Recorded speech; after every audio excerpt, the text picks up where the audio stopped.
Raising a happy, generous, and social only child is the stuff of mindful parenting. Just like raising a happy, generous, and social child with lots of siblings, I believe is the stuff of mindful parenting. You teach a kid your values, and you teach that kid your values whether they have siblings or not. And you need to listen to your child and really address your child on their terms based on what they need, who they are authentically. And that's something that you need to do whether you have more children or not.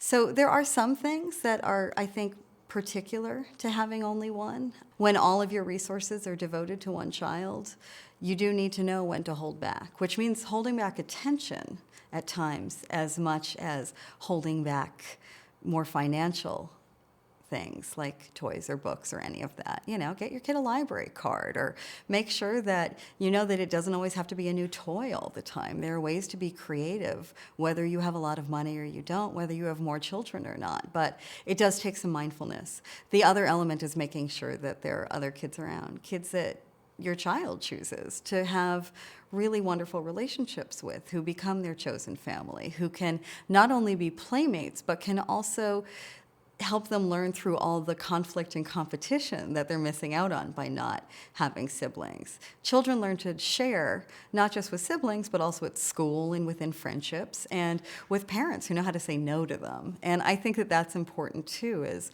I think that we have become so fixated on our kids' happiness that we forget that it is really important to exert authority, to say no, to set limits. And I think that's especially important with an only child.